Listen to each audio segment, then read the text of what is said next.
দিলেন খোদা মহান ঘরে ঘরে রমজান, দিলেন খোদা মহান ঘরে ঘরে রমজান, দিলেন খোদা মহান ঘরে ঘরে রমজান, দিলেন খোদা মহান ঘরে ঘরে রমজান। আলহামদুলিল্লাহি রাব্বিল আলামিন ওয়াসসালাতু ওয়াসসালামু আলা সাইয়্যিদিল মুরসালিন আম্মা বা'দ ফাআউযু বিল্লাহি মিনাশ শাইতানির রাজীম বিসমিল্লাহির রহমানির রহিম।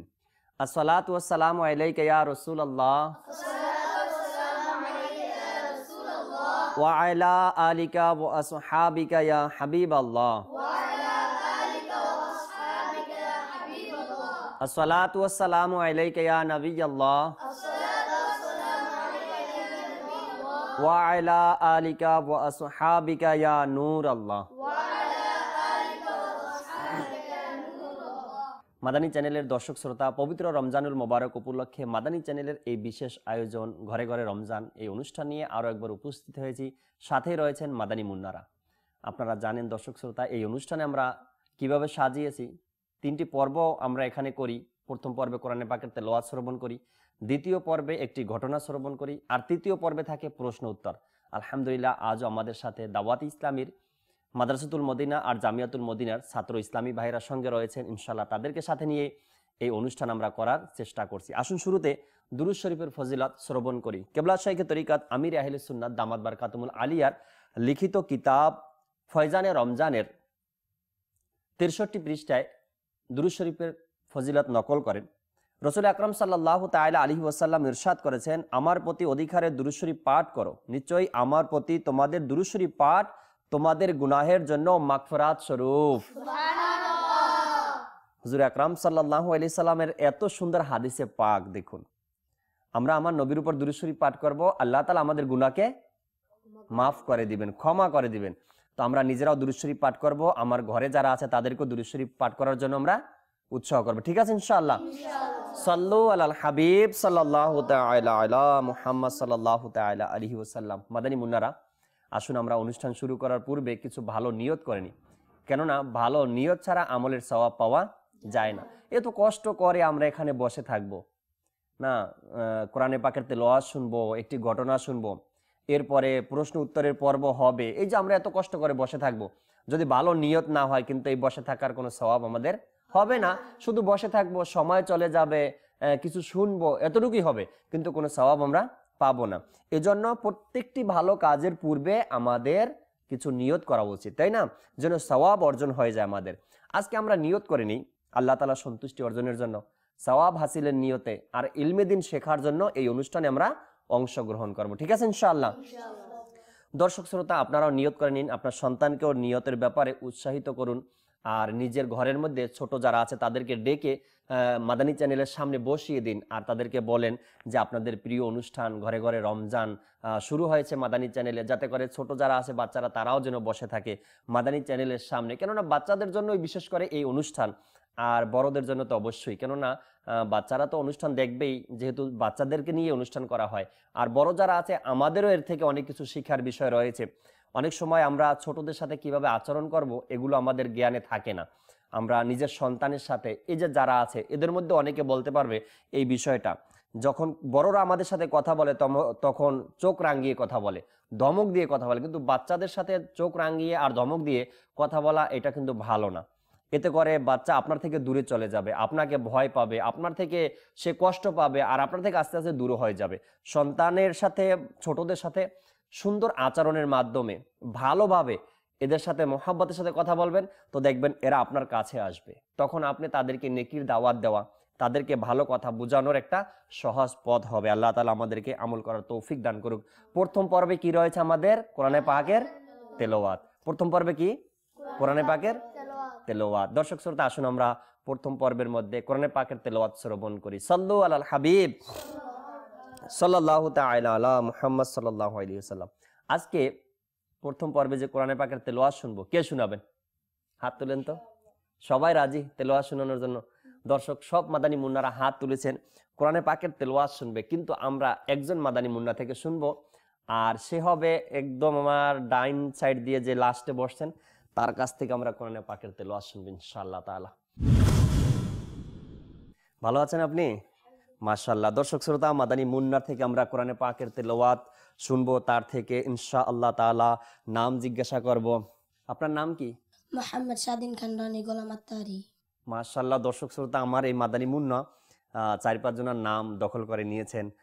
এতগুলো নামও আমি বুঝতে পারিনি, তবে স্বাধীন খান বলেছেন, এটুকু বুঝছি। আর আত্তারিও আছেন আলহামদুলিল্লাহ। কেবলা শাইখে তরিকাত আমিরুল সুন্নাতের মুরিদও রয়েছেন ছোট্ট মাদানী মুন্না। আপনি আমাদের কাছে কোন সূরা থেকে তেলাওয়াত শোনাবেন? সূরা বুরুজ। সূরা বুরুজ থেকে তেলাওয়াত শোনাবেন। দর্শক শ্রোতা, আমরা খুব মনোযোগ সহকারে মাদানী মুন্না থেকে তেলাওয়াত শ্রবণ করি। জি।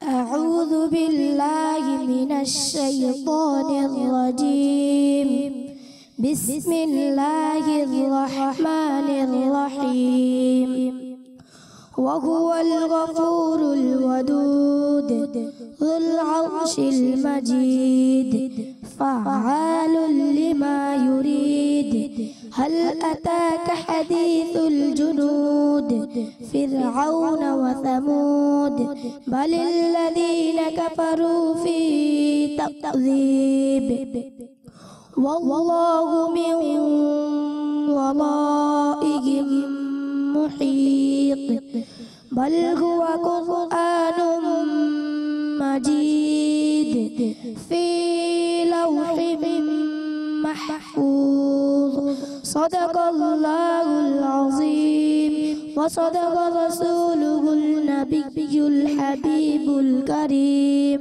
صلوا على الحبيب সাল্লাল্লাহু তাআলা আলা মুহাম্মদ সাল্লাল্লাহু তাআলা আলাইহি ওয়াসাল্লাম। মাদানী চ্যানেলের দর্শক শ্রোতা, আলহামদুলিল্লাহ মাদানী মুন্না আমাদেরকে খুব সুন্দরভাবে কোরআনে পাকের তেলাওয়াত শুনিয়েছেন সূরা বুরুজ, যা কোরআনুল কারীমের 30 পারার মধ্যে আল্লাহ তাবারক ওয়া তাআলা আমাদের শিক্ষণীয় একটি সূরা নাজিল করেছেন, যা থেকে আমরা অনেক কিছু শিখতে পারি আলহামদুলিল্লাহ। এত ছোট্ট মাদানী মুন্না ক্যামেরার সামনে খুব সুন্দরভাবে আমাদেরকে তেলাওয়াত শুনিয়েছেন। এটা বড়দের বেলায় অনেক সময় সম্ভব হয় না যে ক্যামেরার সামনে এসে দুই একটি কথা বলা বা কোরআনে পাকের তেলাওয়াত করা। আসলে দাওয়াত ইসলামী এই শিক্ষা ছাত্রদেরকে দিয়ে আসছেন, যাতে করে কোরআনে পাকের তেলাওয়াত মানুষের সামনে করা, 10 জনের সামনে করা, ক্যামেরার সামনে যেন তেলাওয়াত সুন্দরভাবে করতে পারে আলহামদুলিল্লাহ। দেখুন, ছোট্ট মাদানী মুন্না, আপনার ঘরে যারা আছে তাদেরকে যদি একজন ব্যক্তি সামনে থাকে আর প্রশ্ন করা হয় আজকে কি পরীক্ষা দিয়েছো, তো সে এইটার উত্তর দিতে গিয়েও অনেকভাবে ভয় পেয়ে যায়, ঘাবড়িয়ে যায়, উত্তর দিতে পারে না। কিন্তু মাদানী মহল এমন একটি মহল আলহামদুলিল্লাহ, দরজ দিতে দিতে আলহামদুলিল্লাহ যেভাবে করে ইদ্রিস আলা নাবিয়্যানা আলাইহিস সালাতু ওয়াস সালামের মাকাম এত বেড়ে গিয়েছিল, গাউসে পাক আব্দুল কাদের জিলানী রাদিয়াল্লাহু তাআলা আনহুর মাকাম এত বেড়ে গিয়েছিল না। আজ দাওয়াত ইসলামের মহলের মধ্যে ছোট বাচ্চাদেরকে এমন শিক্ষা দেওয়া হয়, একদিন বড় হয় তারা দ্বীন ইসলামের এত বড় খেদমত করবে যে আমাদের কল্পনারও বাহিরে। সাল্লু আলাল হাবিব সাল্লাল্লাহু তাআলা আলা মুহাম্মদ সাল্লাল্লাহু তাআলা আলাইহি ওয়াসাল্লাম। আমাদের প্রথম পর্ব শেষ হলো। দ্বিতীয় পর্বে কি আছে? একটি ঘটনা। আপনাদেরকে আমি একটি রমজান সম্পর্কিত একটি ঘটনা শোনাবো, একটা হাদিসে কারিমা। আর এখান থেকে আপনাদেরকে শেষ যে পর্ব আছে প্রশ্ন উত্তর, এই হাদিসে কারিমা থেকেই আপনাদেরকে উত্তর দিতে হবে। প্রশ্ন এখান থেকেই করব, আপনারা উত্তর দিবেন, অথবা রমজান সম্পর্কে দুই একটা প্রশ্ন করব। এই ডাইন সাইডে যারা আছেন আপনাদেরকে 2টা প্রশ্ন করব, বাম দিকে যারা আছেন তাদেরকে 2টা প্রশ্ন করব। আপনাদেরকে সঠিক উত্তর দিতে হবে, ঠিক আছে? আর যদি হাদিসে পাক আপনারা খুব মনোযোগ সহকারে না শুনেন তবে কিন্তু উত্তর দিতে পারবেন না। যা আছে প্রশ্ন এই হাদিস থেকেই করব, ঠিক আছে ইনশাআল্লাহ। আসুন আমরা দ্বিতীয় পর্বের যে একটি ঘটনা রয়েছে আমরা খুব মনোযোগ সহকারে শ্রবণ করি। মানুষ যে গুনাহ করে, গুনাহ আছে না, বিভিন্ন ধরনের মানুষ গুনাহ করে। কেউ আছে মিথ্যা বলার অভ্যাস, কেউ আছে চুরি করার অভ্যাস, না কেউ আছে ধোকাবাজ, ধোকা দেওয়ার অভ্যাস, কেউ আছে চগলখুরি করার অভ্যাস। এরকম অভ্যাস থাকে না মানুষের। ছাত্রদের মধ্যে দেখবেন কি করে জানেন, ছাত্ররা এই 2 জন ছাত্রের সাথে খুব ভালো সম্পর্ক, কিন্তু এর এটা পছন্দ হয়নি। সে কি বলবে জানেন, একজনের কথা গিয়ে আরেকজনের কাছে বলে দিবে, আবার ওস্তাদের কাছে গিয়ে বলে দিবে এরা এরকম এরকমের চলে, এরা নিজেরা 2 জনে ব্যক্তিগতভাবে চলে, আমাদেরকে ডাকে না, আমাদেরকে খাবার দেয় না, আমাদেরকে খেলতে নেয় না। না এরকমের হয় না, ছাত্রের বিরুদ্ধে গিয়ে ওস্তাদের কাছে বিচার দেওয়া, কিন্তু মিথ্যা বলছে এগুলা, বা মারামারি করা, এরকমের কিছু খারাপ অভ্যাস মানুষের মধ্যে থাকে। আর বড় যারা আছে, বড়দের মধ্যে অনেকের মধ্যে অনেক রকমের গুনাহের অভ্যাস থাকে। কেউ মদ পানের অভ্যাস, কেউ মা বাবারে কষ্ট দেওয়ার অভ্যাস, কারো এরকমের বিভিন্ন ধরনের গুনাহের অভ্যাস মানুষের মধ্যে থাকে। গুনাহ করার পর যখন 8টি নেক আমল করা হয় তখন এর গুনাহের ক্ষমার আশা করা যায়। যখন মানুষ গুনাহ করে ফেলে, গুনাহ করার পরে যখন 8টি নেক আমল করে, বলা হয়েছে তখন তার গুনাহের ক্ষমার আশা করা যায়। 4টি আমল সম্পর্কে অন্তরে থাকে। 4টি আমল সম্পর্ক, অর্থাৎ যে 8টি আমলের কথা বলছি আমি, এর মধ্যে 4টি আমল তার অন্তরের সাথে সম্পর্ক রাখে।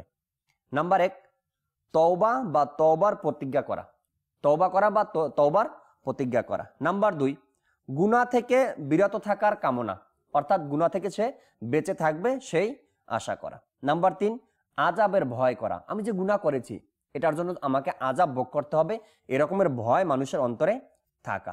আর নাম্বার 4, ক্ষমা পাওয়ার আশা। এই 4টি আমলের সম্পর্ক অন্তরের সাথে, আর বাকি 4টি আমলের সম্পর্ক হলো তার অঙ্গ প্রত্যঙ্গের সাথে। সেগুলো কি? 2 রাকাত তওবার নামাজ আদায় করা, 70 বার ইস্তেগফার পাঠ করা, এবং 100 বার সুবহানাল্লাহিল আলিয়ুল আযীম ওয়া বিহামদিহি পাঠ করা, এবং সদকা করা, আর রোজা রাখা। এই 4টা হলো তার দেহের সাথে শারীরিকভাবে, বুঝে আসছে? যেমন রোজা রাখে মানুষ, কিভাবে রোজা রাখে? রমজান মাস না খেয়ে রোজা রাখতে হয় না, শারীরিক দুর্বলতা এখানে চলে আসে। সদকা করে কেমনে? মানুষ উপার্জন করে, সেই উপার্জনের টাকা থেকে মানুষ কি করে? সদকা করে। এরপরে যখন 70 বার ইস্তেগফার পড়তে হবে, তার সময় বের করতে হবে, তাসবিহ নিয়ে বসতে হবে, এরপরে মন মানসিকতা ঠিক করতে হবে, তারপরে 70 বার ইস্তেগফার পড়তে হবে। এরপরে 2 রাকাত সালাতুত তওবার নামাজও আদায় করা, এটাও শারীরিকভাবে প্রয়োজন। নামাজে দাঁড়াতে হবে, রুকু সিজদা করতে হবে, তাই না? তো এই যে 8টি আমলের কথা আমরা আজকে শ্রবণ করলাম, এর মধ্যে শেষ নাম্বার যে আমল ছিল সেটা ছিল রোজা। বুঝে আসছে? শেষ নাম্বার কি ছিল? রোজা। এই 4টি আমল হলো তার অন্তরের সাথে সম্পর্ক রাখে, আর 4টি আমল হলো তার অঙ্গ প্রত্যঙ্গের সাথে সম্পর্ক রাখে। যখন কোনো ব্যক্তি গুনাহ করে ফেলে, গুনাহ করার পরে যখন এই 8টি আমল সে করে, তখন তার এই গুনাহের ক্ষমার আশা করা যায়। বুঝে আসছে? এখন আমরা মা বাবার কথা শুনি না, বিগত দিনে যা হয়ে গিয়েছে, মা বাবার কথা আমরা শুনি না। মা যদি কয় তোমাকে ডাইনে যেতে হবে, আমরা কি বলি? ডাইনে যাব না, বামে যাব। মা যদি বলে ফজরের আজান হয়ে গিয়েছে, ঘুম থেকে উঠো, আমি বলছি এখন উঠবো না, 8টা বাজে উঠবো না। এরকমের হয়? আপনাদের সাথে হয় এরকমের? হয় না? না, মাশাআল্লাহ, আপনারা তো খুব ভালো মাদানী মুন্না, এই কারণে আপনাদের সাথে হয় না। কিন্তু আপনাদের এলাকায় যারা আছে না, তাদের দিকে একটু খেয়াল করবেন। তারা মা বাবাকে আস্তাগফিরুল্লাহ গালি দেয় না, এরপরে এমন বন্ধু বান্ধবের সাথে চলে যাদের পরিবেশ অনেক খারাপ বানিয়ে দেয় তাদেরকে, তাই না? এরকমের তো আমরা তো মহলে আছি, আমাদের মধ্যে তো এরকমের কোনো সমস্যাই নেই, আমাদের এরকম কোনো ঝামেলা হয় না। কিন্তু যারা মহলের বাইরে তাদের মধ্যে এরকমের হয়। তো আমরা মানুষকে নেকির দাওয়াত দিব, আর এই কথাগুলো তাদেরকে বোঝাবো। ঠিক আছে ইনশাআল্লাহ? কারা কারা? সবাই ইনশাআল্লাহ। আজকের ঘটনা এটাই ছিল। জানি না কতটুকু মন দিয়ে শুনছেন। এবার প্রশ্ন করব। আগে কাদেরকে? ডান দিকে করবো প্রশ্ন, বাম দিকে করব? ডান দিকে করব। ঠিক আছে, ডান দিক থেকে শুরু করা সুন্নতে মোবারকা। আগে আমি ডান দিক থেকে প্রশ্ন করব। 2টি প্রশ্নের উত্তর আপনাদেরকে দিতে হবে, ঠিক আছে? রমজান সম্পর্কিত এই ঘটনা থেকেও কিছু প্রশ্ন আসবে ইনশাআল্লাহ তাআলা। রেডি আপনারা? প্রশ্ন করব? কে কে উত্তর দিবেন দেখি? হাত তুলেন তো, কে কে উত্তর দিবেন ডান দিক থেকে? 1 নম্বর প্রশ্ন, খুব মন দিয়ে শুনেন। যখন মানুষ গুনাহ করে, সে যে ধরনের গুনাহ করুক, এই গুনাহ ক্ষমাহের জন্য অন্তরের সাথে সম্পর্ক এমন কয়টি আমল আছে? কে বলতে পারবেন অন্তরের সাথে সম্পর্ক রাখে? আল্লাহ, একজন মাদানী মুন্না হাত তুলেছেন। অর্থাৎ 8টি আমলের কথা বলেছি আজকে। গুনাহ করার পরে যদি 8টি আমল কেউ করে, তবে আল্লাহ তাআলার দরবার থেকে ক্ষমা পাওয়ার আশা করা যায়। তার কিছু আমল আছে অন্তরের সাথে সম্পর্ক রাখে। আপনি বলবেন? জি, আপনার নাম? মোহাম্মদ ফাহিম আত্তারি। মোহাম্মদ ফাহিম আত্তারি। আজকে আমাদের অনুষ্ঠানে 2 জন ফাহিম আত্তারি আছে। আপনি ফাহিম আত্তারি, আরেকজন আছে ফাহিম রেজা আত্তারি, তার সাথে পরে কথা বলবো ইনশাআল্লাহ। জি ফাহিম ভাই, অন্তরের সাথে সম্পর্ক রাখে কয়টি নেক আমল? এমন অন্তরের সাথে সম্পর্কিত 4টি আমল রয়েছে। সুবহানাল্লাহ। কয়টি আমল শুনলাম আমরা? 4টি আমল আছে। 8টি আমলের মাধ্যমে গুনাহ ক্ষমা হওয়ার আশা করা যায়, তার মধ্যে 4টি আমল অন্তরের সাথে সম্পর্ক রাখে। দ্বিতীয় প্রশ্ন করব, ডান দিকে যারা আছেন তাদেরকে দ্বিতীয় প্রশ্ন করি। আচ্ছা, রমজান মাসে যে আমরা সেহেরি করি না আমরা? কখন করি? ভোর রাতে, সুবহ সাদিকের আগে করি। এই রমজান মাসে সেহেরি খাওয়া কি সুন্নাত, ফরজ, ওয়াজিব? কে বলতে পারবেন? রমজানে সেহেরি খাওয়া কি? মাশাআল্লাহ, এক মাদানী মুন্না হাত তুলেছে, 2, 3, 4 জন। আপনার থেকে শুনবো, আপনার নাম কি? মোহাম্মদ নাহিদ আত্তারি। নাহিদ আত্তারি ভাই আমাদেরকে এই প্রশ্নের উত্তর শোনাবেন। সেহরি খাই না আমরা? ফজরের আগে আগে সেহরি খাই না রমজানে? এটা খাওয়া কি সুন্নাত, ফরজ, ওয়াজিব? সুন্নত। সুবহানাল্লাহ, সুবহানাল্লাহ। আসলে এই রমজানে সেহরি খাওয়া এটা সুন্নতে মোবারকা। অনেক মানুষ এভাবে বলে, আমার জানা মতে অনেকে বলে সেহরি না খেলে রোজাই হবে না, এরকম তাদের একটা ধারণা থাকে, কিন্তু এটা ভুল ধারণা। সেহরি খাওয়া সুন্নতে মোবারকা। যদি কেউ ঘুমের বেশি ঘুম থাকে, সেহরি না খেতে পারে, আর যদি রমজান মাস হয় তবে অবশ্যই তাকে রোজা রাখতে হবে। সেহরি খেতে পারে নাই বিধায় রোজা রাখবে না, এমনটা যেন না হয়। সেহরি খাওয়া সুন্নাত, আর এটা হয়েছে বরকতের খাবার। আমরা প্রতিদিনই সেহরি খাবো বা খাওয়ার চেষ্টা করবো ইনশাআল্লাহ। যেভাবে করে রমজান মাস, আপনারা পুরো রমজান মাসে দেখছেন মাদানী চ্যানেলের মাধ্যমে ফয়জানের সেহরি অনুষ্ঠান। আর এই অনুষ্ঠানের মধ্যে আলহামদুলিল্লাহ মোবাইল লিগে দাওয়াত ইসলামী প্রতিদিন খাবারের আয়োজন করে, নিজেরা সেহরি সরাসরি অনুষ্ঠানে সেহরিও খান, আর আপনারাও ঘরের মধ্যে সেহরি খাওয়ার আয়োজন করে থাকেন। কিন্তু মনে রাখবেন, এটা ফরজ ওয়াজিব না। সেহরি খাওয়া সুন্নতে মোবারকা, কিন্তু বরকতের খাবার। এবার আমার হাতের বাম দিকে যারা আছেন আপনাদের, আজ আমরা যে হাদিসে পাক শ্রবণ করলাম, যে একটি ঘটনা শ্রবণ করলাম, এখানে গুনাহ ক্ষমা হওয়ার 8টি আমল আমরা শ্রবণ করেছি। এই 8টি আমল থেকে যে কোনো একটি আমলকে বলতে পারবেন, একটি আমল, যে কোনো একটি আমলকে বলতে পারেন। মাদানী মুন্নাদের খুব মন মানসিকতা, জেহেন খুব মজবুত, সবাই হাত তুলেছেন, একটি আমল বলবেন। আপনার নাম কি? মোহাম্মদ খুরশিদ আত্তারি। মোহাম্মদ খোরশেদ আত্তারি ভাইয়ের সাথে আরো অনুষ্ঠান করার সৌভাগ্য আমার হয়েছে। গত রমজানও খোরশেদ ভাই আমার সাথে কিছু অনুষ্ঠান করেছিলেন, আর আজকেও আসছেন, দাওয়াত পেয়ে অনুষ্ঠানে অংশ নিয়েছেন, ধন্যবাদ আপনাকে। আচ্ছা খোরশেদ ভাই, 8টি এমন নেক আমল আছে যার মাধ্যমে মানুষের গুনাহ ক্ষমা হওয়ার আশা করা যায়, এর মধ্যে একটি আমল বলেন তো আপনি। রোজা রাখা। সুবহানাল্লাহ। এই 8টি নেক আমলের 8 নাম্বার যেটা ছিল সেটা কি ছিল? রোজা রাখা। রোজা রাখার মাধ্যমে মানুষের গুনাহ ক্ষমা হয়ে যায়। সুবহানাল্লাহ। দ্বিতীয় প্রশ্ন করব, রেডি আছেন তো? ঠিক আছে। রমজানুল মোবারকের রোজা যে আমরা রাখি না, রোজা রাখি না আমরা? রমজান মাস যখন আসে সবাই রোজা রাখি। এই রোজা রাখা মুসলমানদের জন্য কি ফরজ, ওয়াজিব, সুন্নাত, নফল, মুস্তাহাব? কে বলতে পারবেন? আল্লাহ আল্লাহ, খুব সহজ একটা প্রশ্ন মনে হয়। ছোট্ট মাদানী মুন্না থেকে উত্তর নিব। আপনার নাম? জুবাইর আহমেদ শান আত্তারি। জুবাইর আহমেদ শান আত্তারি। শান আত্তারি। সুবহানাল্লাহ, আপনার শান তো অনেক, মাশাআল্লাহ। জুবাইর আহমেদ শান আত্তারি। রমজান মাসের রোজা রাখা মুসলমানদের উপর কি ফরজ, ওয়াজিব, সুন্নাত, মুস্তাহাব? জি, ফরজ। জেনে রাখা উচিত আমাদের, মুসলমানদের জন্য রোজা রাখা রমজান মাসে এটা ফরজ। কি আছে? ফরজ আছে। ঠিক আছে। আপনি কোন মাদ্রাসায় পড়েন? মাদ্রাসাতুল মদিনা। মাদ্রাসাতুল মদিনা, মুন্সিগঞ্জ। ধন্যবাদ। মাদানী চ্যানেলের দর্শক শ্রোতা, আলহামদুলিল্লাহ এভাবে করে ছোট যারা রয়েছে দাওয়াত ইসলামের মাদ্রাসাতুল মদিনায় যারা পড়েন, তাদেরকে আমাদের পরিভাষায় বলা হয় মাদানী মুন্না। আর এই মাদানী মুন্নারা আলহামদুলিল্লাহ মুন্সিগঞ্জ আলা হযরত রোড, যেখানে আমাদের দাওয়াত ইসলামের মাদ্রাসা রয়েছে, সেখানে অধ্যয়নরত অবস্থায় আছেন। আলহামদুলিল্লাহ দোয়া করবেন এ সকল মাদানী মুন্না একদিন যেন বড় হয়, আলিমে দিন হয়, হাফিজে কোরআন হয়, মুফতিয়ে ইসলাম হয়। আর এভাবে করে দিন ইসলামের জন্য খেদমত, শরীয়তের মাসলা মাসাইল যেন আমাদেরকে শিখাতে পারে। কেননা এরা একদিন এই বাংলাদেশের ভবিষ্যৎ। এরা একদিন আলহামদুলিল্লাহ আহলে সুন্নাত ওয়াল জামাতের সেই পতাকা হাতে উত্তোলন করে একদিন ইসলামের অনেক বড় খেদমতকারী হয়ে যাবে ইনশাআল্লাহ, যদি আল্লাহ তাআলা এদেরকে ইস্তেকামাত দান করেন। সাল্লু আলাল হাবিব সাল্লাল্লাহু তাআলা আলা মুহাম্মদ সাল্লাল্লাহু আলাইহি ওয়াসাল্লাম। মাদানী মুন্নারা, আজকের অনুষ্ঠান কেমন লেগেছে আপনাদের কাছে? একটা সুন্দর একটা সিস্টেম দেখেন, কোরআনে পাকের তেলাওয়াতও শুনলাম, একটি ঘটনাও শুনলাম, অনেক কিছু শিখতেও পারলাম। এরপর আপনাদের থেকেও কিছু প্রশ্ন করলাম, উত্তর আমরা শ্রবণ করলাম। দর্শক যারা আছে তারাও, মাদানী মুন্নারা বসেছেন, তারা তো অবাক হয়ে গেলেন যে হঠাৎ করে একটা ঘটনা শোনালো আর এই ঘটনা থেকে প্রশ্ন। কিন্তু আপনাদেরকে প্রশ্ন শিখিয়ে দেওয়া হয়েছে না, আলহামদুলিল্লাহ অল্প সময়ের মধ্যে ঘটনাটা শুনাইলাম, আর ঘটনার মধ্যে থেকে যে প্রশ্ন করলাম আপনারা সুন্দরভাবে উত্তর দিয়েছেন, আবার ঘটনার বাইরে থেকেও প্রশ্ন করছি তাও আপনারা উত্তর দিতে পেরেছেন। এ থেকে বোঝা যায় আলহামদুলিল্লাহ কিছু না কিছু শিক্ষা দাওয়াত ইসলামী আমাদেরকে দিতে পেরেছে, তাই না? এভাবে যদি আমরা সারা জীবন দাওয়াত ইসলামের সাথে থাকি, লাভ আছে না লস আছে?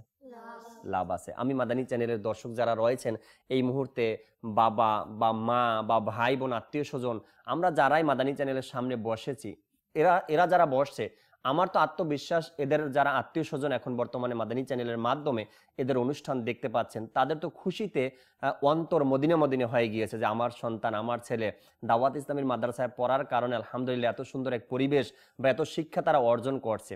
আর যাদের সন্তান ভাই দাওয়াত ইসলামের মাদ্রাসার মধ্যে এখনো ভর্তি করার নাই, তাদের অন্তরে হয়তো বা নিয়ত চলে আসছে আমার সন্তানকে, আমার ভাইকে, আমার ছোট ভাইকে আমি দাওয়াত ইসলামের মাদ্রাসায় ভর্তি করিয়ে দিই। কোথায় পাবেন?